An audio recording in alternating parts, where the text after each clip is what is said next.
আপনার আমার নবীর নামের সঙ্গে আরবি হরফ 29টিকে মিলাইয়া আল্লাহ পাক আরবি হরফ 29টাকে সাজাইছেন। আওয়াজ করে বলেন সুবহানাল্লাহ। আমি প্রত্যেকটা অক্ষর টানবো, ইমাম সাহেব হুজুর আপনি খেয়াল রাখবেন কোন অক্ষর টানতেছি। রাসূলের একটা করে নাম প্রশংসা আসবে। প্রথম অক্ষরের নাম কি? আলিফ। আপনার আমার নবীর নাম আহমদ। আপনি যদি বা টান দেন, আপনার আমার নবী বাশির। বাশির মানে সুসংবাদদাতা, আপনার আমার নবী সুসংবাদ দেন। আপনি যদি তাকে টান দেন, আপনার আমার নবী তাকি, সব থেকে বড় মুত্তাকি, আল্লাহর ভীতি যার ভেতরে বেশি ছিল। আপনি যদি সাকে টান দেন, আপনার আমার নবী সাকিব। আন-নাজমুস সাকিব, আসমানে একটা তারা আছে যে ধ্রুব তারা, যে তারার সঙ্গে কারো তুলনা হয় না, আপনার আমার নবীর সঙ্গেও কারো তুলনা হয় না। আপনি যদি জিমকে টান দেন, আপনার আমার নবী জামিল। জামিল মানে সুন্দর, আপনার আমার নবী সব থেকে বেশি সুন্দর। অনেকের প্রশ্ন যে ইউসুফ নবী বেশি সুন্দর না আমাদের নবী বেশি সুন্দর? এবার একটা উদাহরণ দেই। ইউসুফ নবী খুব সুন্দর, খুবই সুন্দর, খুবই সুন্দর, তার থেকে বেশি সুন্দর। উদাহরণটা দিলে আরো ভালো লাগবে। তো জুলাইখারে সবাই বলতো যে তোমার কোনো লজ্জা শরম বলতে কিছু নাই, একটা সাধারণ লোকের দেখে তুমি পাগল হয়ে গেছো। জুলাইখা সবাই দাওয়াত দিছে যে রাজপ্রাসাদে আসবা। আসার পরে সবাই সোফা সেটে বসতে দিছে। দেওয়ার পরে হাতে ধারালো ছুরি দিছে, একটা করে আপেল, ধরে নেন আপেল বা ফল, এইরকম একটা জিনিস দিছে। দেওয়ার পরে ওদেরকে বলছে যখন ইউনুস নবী আলাইহিস সালাম দরজা দিয়ে ঢুকবে, আপনারা আপেলটা কাটবেন। তো ইউসুফ নবীকে বলা হলো যে দরজা দিয়ে ঢোকেন। উনি প্রবেশ করছেন, আর আগেই তো বলা আছে সবাই তাকাইতেছে আর আপেল কাটতেছে। কারো 2টা আঙ্গুল কেটে গেছে, কারো 1টা আঙ্গুল কেটে গেছে, কারো হালকা কেটে গেছে, সবার হাত রক্তাক্ত হয়ে গেছে। এখানে প্রশ্ন হলো, ইউসুফ নবীর চেহারা দেখে মহিলারা হাত কেটেছে, আপনার আমার নবীর জন্য সাহাবীরা জীবন দান করছেন। বলেন ঠিক না বেটে? উহুদের প্রান্তে, বদরের প্রান্তে, আপনি যে জঙ্গে জামাল, জঙ্গে সিফিন, সকল জায়গার মধ্যে সাহাবীরা নবীর জন্য নিজের জীবনকে দান করেছেন। ঠিক না বেঠিক? তাহলে ইউসুফ নবীকে দেখে হাত কাটছে, আর আপনার আমার নবীর আদর্শে আদর্শবান হয়ে, আপনার আমার নবীর ভালোবাসায় আবেগ আপ্লুত হয়ে তারা জীবনকে দান করেছেন। সুবহানাল্লাহ। এজন্য যদি আপনি জিমকে টান দেন, আপনার আমার নবী জামিল, সব থেকে বেশি সুন্দর। আপনি হাকে যদি টান দেন, আপনার আমার নবী হামেদ। হামেদ মানে সব থেকে বেশি প্রশংসাকারী। আপনি যদি খকে টান দেন, আপনার আমার নবী খাতামুন নাবিয়্যিন লা নাবিয়্যা বাদা।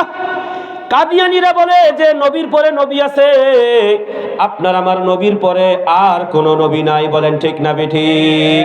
আর কোন নবী নাই। আপনি যদি দালকে টান দেন, আপনার আমার নবী দাইয়ান ইলাল্লাহি বিইজনিহি ওয়া সিরাজাম মুনীরা।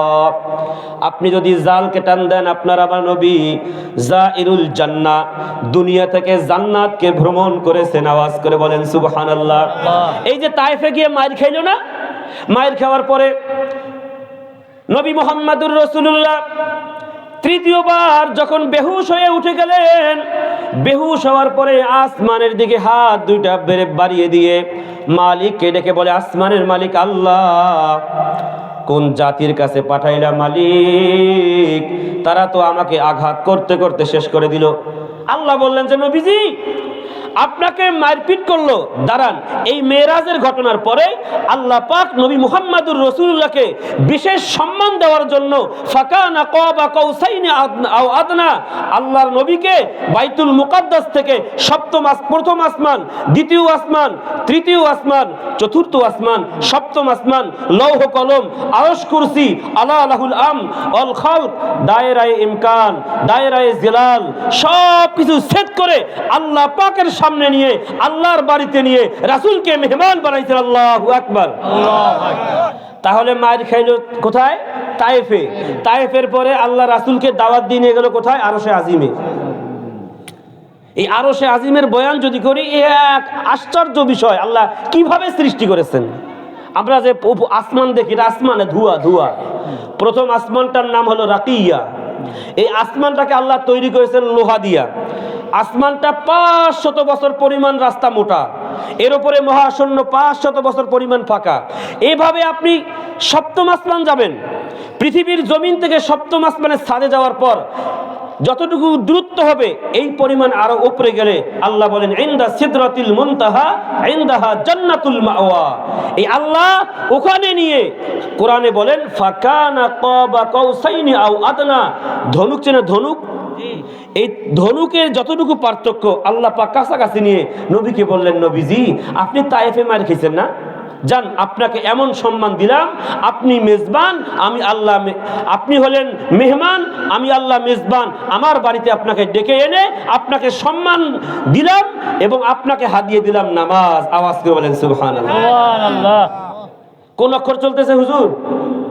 হ্যাঁ, দাল। আপনি যদি র কে টান দেন, আপনার আমার নবী রহমাতুল লিল আলামিন, আপনার আমার নবী উভয় জগতের জন্য রহমত। আপনি যদি জাকে টান দেন, আপনার আমার নবী জাকি, সব থেকে বেশি মেধাবী। আপনি যদি সিনকে টান দেন, আপনার আমার নবী সাইয়্যিদুল বাশার, সাকিয়ে কাউসার, নবী কাউসারের পানি পান করাবেন। আপনি যদি শিনকে টান দেন, আপনার আমার নবী শাফিউল মুজনাবিন, গুনাহগারদের জন্য আল্লাহর কাছে সুপারিশ করেনেওয়ালা। আপনি যদি সদকে টান দেন, আপনার আমার নবী সফিউল্লাহ। আপনি যদি দদকে টান দেন, আপনার আমার নবী দমেন, উম্মতের জিম্মাদার। আপনি জিম্মাদার কিভাবে? এই যে একটা চেয়ার, কিয়ামত দিবসে সব নবীদের কাছে চেয়ার থাকবে। তো নবী মুহাম্মদুর রাসূলুল্লাহ চেয়ার আছে, একটা আলিশান চেয়ার। নবী ইব্রাহিম চেয়ারে বসবে, চেয়ার উড়াল দিয়ে জান্নাতে যাইব। নবী মুসা চেয়ারে বসবে, তো চেয়ার উড়াল দিয়ে জান্নাতে যাবে। কিন্তু মুহাম্মদুর রাসূলুল্লাহ চেয়ারে বসবে না।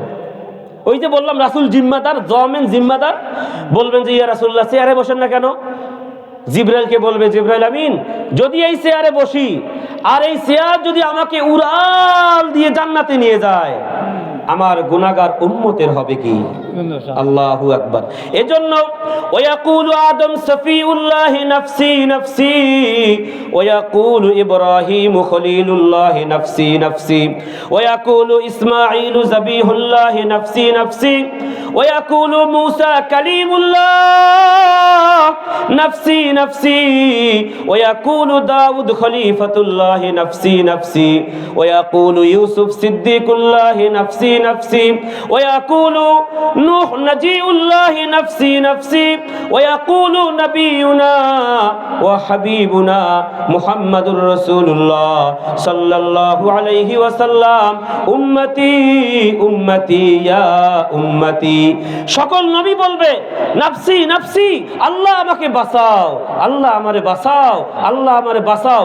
একমাত্র কেবলমাত্র শুধুমাত্র আপনার আমার নবী, দয়ার নবী, মায়ার নবী, নূর নবী, কামলেওয়ালা, মদিনাওয়ালা, মক্কাওয়ালা, তিনি বলবেন উম্মতি উম্মতি উম্মতি। আল্লাহ এই চেয়ারে তো আমি বসবো না, যদি এই চেয়ারে বসি আমাকে যদি উড়াল দিয়ে নিয়ে যায় আমার উম্মতের হবে কি? আমি উম্মতকে ছাড়া জান্নাতে থাকবো কিভাবে? সেই নবীকে তায়েফে মার দেয়। আপনি দদকে টান দেন, আপনার আমার নবী দমেন, আপনার আমার নবী, আপনার আমার জিম্মাদার। দদ তারপরে কি? আপনি যে তকে টান দেন, আপনার আমার নবী তৈয়ব, তহের সব থেকে বেশি পবিত্র। আপনি যদি জকে টান দেন, আপনার আমার নবী জহের লাইসাল বাতেন, আপনার আমার নবী গায়েব জানে না। অনেকে বলে নবী নাকি গায়েব জানে। নবী যদি গায়েব জানতো উহুদের প্রান্তে রাসূলের মাথার হেলমেটের রড ঢুকতো না। রাসূল যদি গায়েব জানতো, রাসূল বিভিন্ন জায়গায় মারপিট খাইতো না, তাইফে মার খাইতো না। জানতো যে গেলে মার খাবো, তো যাবো কে? নবী গায়েব জানে না। আপনি যদি তারপরে কোন অক্ষর, আপনি যদি আইনকে টান দেন, আপনার আমার নবী আইনকে যদি টান দেন, আপনার আমার নবী আব্দুল্লাহ। আপনি যদি গয়নকে টান দেন, আপনার আমার নবী গুয়ুর, যার ভেতরে সব থেকে বেশি তিনি মর্যাদাশীল। আপনি যদি ফাকে টান দেন, আপনার আমার নবী ফারেক বাইনাল হকি ওয়াল বাতিল, যে তিনি হক এবং বাতিলের মাঝে পার্থক্যকারী। আপনি যদি কফকে টান দেন, আপনার নবী কারিউল কোরআন, সব থেকে বেশি কোরআন তেলাওয়াতকারী। আপনি যদি কাফকে টান দেন, আপনার আবার নবী কাফিলুল উম্মাহ, উম্মতের কফিলের জিম্মাদার। আপনি যদি লামকে টান দেন, আপনার আমার নবী লাইমুশ শয়তান, শয়তানের সবথেকে নিন্দাকারী। আপনি যদি লাম ওয়াওকে টান দেন, আপনার আমার নবী ওয়াকিল, উম্মতের ওকালতি করবে। উকিল আছে না উকিল, এই ওকিল থেকে উকিল আপনার আমার ওকালতি করবে আল্লাহর সাথে, যে আমার উম্মত এই করছে সে করছে, বংখুরি বাজার মাহফিলে গেছে, আল্লাহর জান্নাত দিতেই হবে। আল্লাহ কইবে কেমনে দিব, নামাজ তো পড়ে নাই সারা জীবন, কয় আল্লাহ একদিন তো গেছে, তো এর দয়া মায়া করে আল্লাহ জান্নাতের ব্যবস্থা করো না, এরকম ওকালতি করবে আল্লাহ। বলেন না আল্লাহু আকবার। আপনি যদি মিমকে টান দেন, আপনার আমার নবী মুহাম্মদ, আপনার আমার নবী মানসুর, আপনার আমার নবী মুজাম্মিল, আপনার আমার নবী মুদ্দাসির, আপনার আমার নবী মুস্তাফা সাল্লাল্লাহু আলাইহি সাল্লাম। আপনি যদি হাকে টান দেন, আপনার আমার নবী হাদি লিল আলম, গোটা জগৎকে হেদায়েত দানকারী। আপনি যদি ইয়াকে টান দেন, আল্লাহ কত সুন্দর করে বলেছেন ইয়াসিন ওয়াল কুরআনিল হাকিম। আল্লাহর নবীর আরেক নাম হলো ইয়াসিন। সেই নবী মুহাম্মদুর রাসূলুল্লাহ তায়েফের ময়দানে তৃতীয়বার কান্নাকাটি করলো। এই যে 29টি হরফ দিয়ে নবীকে সাজাইছেন আল্লাহ, কত সুন্দর। এরপরে আল্লাহ পাকের কাছে বললেন, আল্লাহ এত নিকৃষ্ট জাতির কাছে আমাকে পাঠাইছো। আল্লাহ পাক জিবরিল আমিনকে বললেন, জিবরিল আমিন যাও, আমার নবী রক্তাক্ত হয়েছে, আমার নবীকে আহত করেছে, জিবরিল আমিন দ্রুত যাও। জিবরিল আমিন এসে বলল, ইয়া রাসূলুল্লাহ, ইয়া হাবিবাল্লাহ, এই যে তায়েফের পাহাড়ের সংরক্ষণকারী ফেরেশতারা আপনার সঙ্গে কথা বলবে। আল্লাহ রাসূলকে বললেন, ইয়া রাসূলুল্লাহ, ইয়া হাবিবাল্লাহ, যদি অনুমোদন দেন দুই পাহাড়ের মাঝখানে এদেরকে চাপ দিয়ে ধ্বংস করে দেয়। আল্লাহর নবী বললেন, না না, এটা করা যাবে না। আপনি আমি হলে কি করতাম? ফেরেশতারে বলতাম যে ভাই আরো 1 মিনিট আগে আসলি না কেন, এটা চাপ দিয়ে আগে মার, এটা আমরা বলতাম না। কিন্তু নবী মুহাম্মদুর রাসূলুল্লাহ বললেন, না না, মারা যাবে না। কেন মারা যাবে না? যে এরা মুসলমান হয় নাই, তার সন্তানরা হবে, তার সন্তান হবে না, তার সন্তানরা হবে। এরা বোঝে না, অবুঝ। এই হলো নবীর শিক্ষা, যে ধৈর্য ধারণ করতে হবে। ধৈর্য ধারণ করলে আল্লাহর পক্ষ থেকে রহমত, বরকত, সাকিনা আসবে। যখন নবী তৃতীয়বার বেহুশ হন, আসমান জমিনের পাহাড় পর্বত সকল ফেরেশতারা, জিন ইনসান মাখলুকাত সহ সবাই একসঙ্গে রাসূলের কষ্টে কান্নাকাটি করছেন, তায়েফের কষ্টের কারণে। নবী মুহাম্মদুর রাসূলুল্লাহ সাল্লাল্লাহু আলাইহি ওয়াসাল্লাম, নবী মুহাম্মদুর রাসূলুল্লাহ একদিন হযরত ফাতেমা রাদিয়াল্লাহু তাআলা আনহার বাড়িতে গেলেন যে একটু খোঁজ খবর নেই কি অবস্থা। ফাতেমা রাদিয়াল্লাহু তাআলা আনহার বাড়িতে গিয়ে দেখেন যে ফাতেমা রাদিয়াল্লাহু তাআলা আনহার বাড়িতে 3 দিন ধরে চুলা জ্বলে না, খাবার নাই। রাসূল সাল্লাল্লাহু আলাইহি সাল্লাম একজন সাহাবীকে নিয়ে কাজের খোঁজে বের হলেন, যে কোথায় যাওয়া যায়, কাজ পাওয়া যায়, কাজ করে একটু খাবার এনে ফাতেমাকে খাওয়াই, হাসান হুসাইন ঘুমায় আছে তাদেরকে খাওয়াই। রাসূল করিম সাল্লাল্লাহু আলাইহি সাল্লাম গেলেন এক ইহুদির কাছে, দেখলেন যে ইহুদি তার বাগানের মধ্যে কাজ করতেছে। নবীজি বললেন, ইহুদি, যে আমি তোমার বাগানে কাজ করতে চাই, যদি একটু অনুমোদন দাও তাহলে আমি একটু কাজ করে কয়টা খেজুর পাবো, আমি খাবো, বাচ্চা কাচ্চাদের খাওয়াবো। বললেন যে আপনি কি পানি দিতে পারবেন? হ্যাঁ পারবো। নবী মুহাম্মদুর রাসূলুল্লাহ সাল্লাল্লাহু আলাইহি ওয়াসাল্লাম গাছের মধ্যে পানি দেওয়া শুরু করলেন। উনি 5টা গাছের মধ্যে পানি দেওয়ার পরে ক্লান্ত শ্রান্ত হয়ে বসে গেলেন। নবী মুহাম্মদুর রাসূলুল্লাহকে ওই লোক বললেন যে আমি তোমাকে বলেছিলাম তুমি পানি দিতে পারবে না, তাহলে তুমি কেন পানি দিতে আসলে? নবী মুহাম্মদুর রাসূলুল্লাহকে 5টা খেজুর এনে দিয়ে বললেন, এই খেজুরগুলো খাও আর কাজ করো। মুহাম্মদুর রাসূলুল্লাহ 5টা খেজুরকে অর্ধেক করে 2.5 ভাগ নিজে খাইলেন, আর 2.5 ভাগকে সাহাবীকে দিয়ে দিলেন যে তুমি খাও। এরপরে নবী মুহাম্মদুর রাসূলুল্লাহ সাল্লাল্লাহু আলাইহি ওয়াসাল্লাম আবার কাজ শুরু করলেন। নবী মুহাম্মদুর রাসূলুল্লাহ 9 বালতি পানি উঠায় ফেললেন। 10তম বালতি উঠাবেন, ওই মুহূর্তে বালতি রশি থেকে ছিঁড়ে গেছে। মালিক এসে খুব রাগান্বিত, তাই তোমারে বলছি কাজ পারো না, তুমি এখানে ভেজাল করো, আমার বালতিটা নিচে চলে গেল, বালতি পড়ে গেল। এখন নবী মুহাম্মদুর রাসূলুল্লাহকে ভৎসনা, গালিগালাজ এটা তো আছেই। রাগান্বিত হয়ে রাসূলের পবিত্র গানের মধ্যে জোরে এক থাপ্পড় দিয়ে দিয়েছে, বলেন না নাউজুবিল্লাহ। আনাস বিন মালিক রাদিয়াল্লাহু তাআলা আনহু রাসূলকে বললেন, ইয়া রাসূলুল্লাহ, আপনার এই কষ্ট যে গালের মধ্যে, যে শরীরের মধ্যে মাছি পড়া নিষেধ, মশা মাছিও পড়ে না, এমন বরকতের শরীর, এমন রহমতের শরীর নবী মুহাম্মদুর রাসূলুল্লাহ সিঙ্গা লাগায়। সিঙ্গা লাগানো বোঝেন? শরীরের মধ্যে বেদেরা, বাইদানি বলে, বেদেরা যে সিঙ্গা লাগায়, সিঙ্গা লাগায় শরীর থেকে বিষ রক্ত বের করার জন্য। নবী মুহাম্মদুর রাসূলুল্লাহ সাল্লাল্লাহু আলাইহি ওয়াসাল্লামের শরীর থেকে বিষ রক্ত বের করে এক সাহাবী, নাম হলো আব্দুল্লাহ ইবনে জুবায়ের। নাম কি বলেন? আব্দুল্লাহ ইবনে জুবায়ের। বললেন যে আব্দুল্লাহ ইবনে জুবায়ের, এই রক্তটা দূরে গিয়ে পুঁতে রাখো। সাহাবী তো রাসূলের প্রেম অনেক বেশি, রক্ত পুঁতে না রেখে খেয়ে ফেলছে। আপনার কাছে খারাপ মনে হইতেছে? আচ্ছা বলেন তো, 1 বছর 1.5 বছর ছেলে মেয়ে আছে না অনেকের? আপনি আদর করে ঠোঁটে, মুখে, জিহ্বায় চুমা খান কিনা মাঝে মাঝে? খারাপ লাগে? লাগে না। তাহলে নিজের সন্তানের জন্য যদি এই পরিমাণ ভালোবাসা হয়ে থাকে, রাসূলের জন্য সাহাবীদের কি পরিমাণ ভালোবাসা ছিল? এই জন্য নবী বলেন, লা ইউমিনু আহাদুকুম হাত্তা আকুনা হাব্বা ইলাইহি মিন ওয়ালিদিহি ওয়া ওয়ালাদিহি ওয়ান নাসি আজমাইন, যে একজন মানুষ তো পরিপূর্ণ ঈমানদারই হতে পারবে না যে যতক্ষণ তার সন্তান, বাবা মা, আত্মীয় স্বজন সবার থেকে নবী মুহাম্মদকে বেশি ভালোবাসবে না সাল্লাল্লাহু আলাইহি সাল্লাম। তো নবী মুহাম্মদুর রাসূলুল্লাহ বললেন, আব্দুল্লাহ ইবনে জুবায়ের, রক্ত কো পুঁতে রাখছো কই? কয়, ইয়া রাসূলুল্লাহ, বুঝে না বুঝে আপনার রক্তটা আমি খেয়ে ফেলেছি। নবীজি বললেন, লান তামাসসাকান নার, আব্দুল্লাহ ইবনে জুবায়ের, তুমি আমার রক্তকে বুঝে না বুঝে যে খেয়ে ফেলেছো, তোমার এই শরীরের জন্য আল্লাহ পাকের জাহান্নামের আগুনকে হারাম করা হলো। বলেন না সুবহানাল্লাহ। নবী মুহাম্মদুর রাসূলুল্লাহ সাল্লাল্লাহু আলাইহি ওয়াসাল্লাম কি জন্য বলতেছিলাম? খেজুর গাছে পানি যাবে। ধন্যবাদ, জাযাকাল্লাহ। খেয়াল রাখবেন, বালতিটা পড়ে গেল। নবী মুহাম্মদুর রাসূলুল্লাহর গালের মধ্যে থাপ্পড় দিল। নবী সবগুলো সহ্য করে মালিকের কাছে জানাইলো। মালিক বোঝে না, এরে মাফ করে দাও। আর সাহাবীরা তো ব্যস্ত হইছে যে এরে কোপাইবো খালি। হযরত ওমর থাকলে তো বেটা নাক মুখ ফাড়ায় ফেলতো।